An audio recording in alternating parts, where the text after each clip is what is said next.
Thank you. The next question will lead off with Lawrence Robinson. There are actually two related questions. Flip sides of each other. One says, many of the constituents in District 8 are gay, lesbian, bisexual, or transgender. How will your personal and professional convictions impact your ability to represent and address their needs? The other question along the same lines is, what concrete measures have you been a part of that demonstrate your commitment to the LGBTQ community in Phoenix?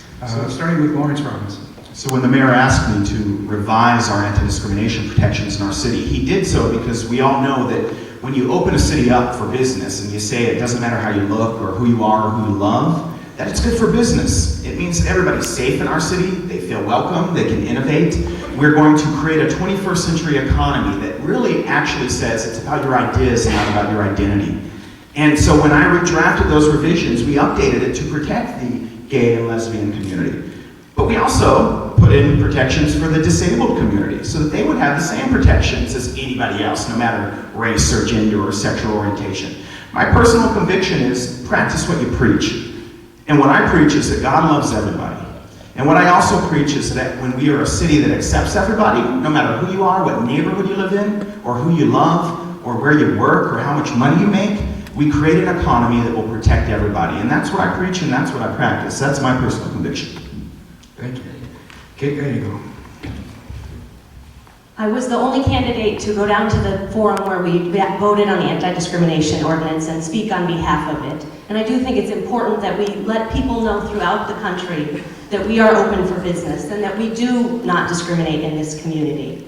I also made the strongest call for civil rights in the Arizona Republic questionnaire, which we all filled out, and I would encourage everyone to read that because that is a great source of information for the candidates, on the candidates and what we will stand for. So, very proud of my record.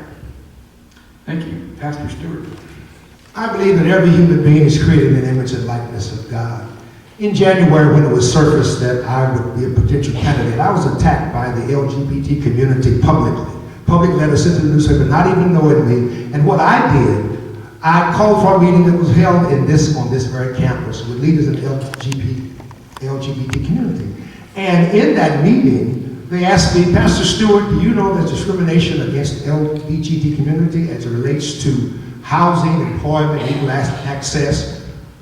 If you are elected to city council, will you fight against that discrimination? I said, without a doubt. I fought against discrimination all of my life, and I will continue to do that.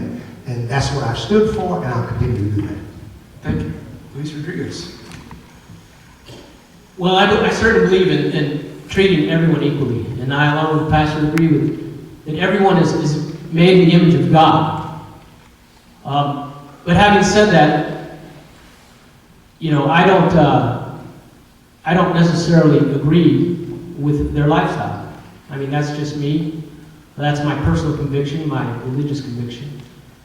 But you won't find a person that would say, I mistreated them, that I treated them badly or discriminated against anyone for who they are. You are who you are. And what you choose to do with your life is what you choose to do. I believe in the individual at the end of the day. And that's why my campaign is about people. About giving people opportunities, and I want to give everyone every opportunity that they deserve, and every opportunity that is given to us under the rule of law.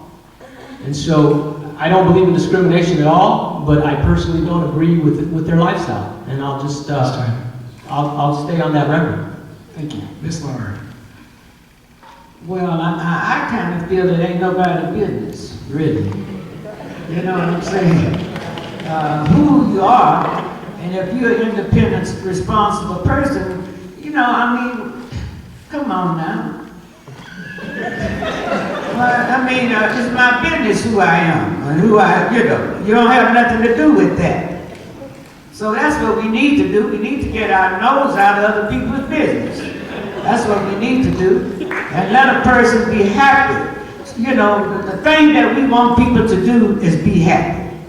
That's why I'm sitting up here trying to run the church back to the church. So we can get the community back in the right hands again. You know, we're mixing all this stuff up and it is not going to work, my people. And I'm going to tell you, whatever I am is my business. So don't come up to me and tell me nothing about the gay or the lesbian and all. Hey, if you're happy, I'm happy for you.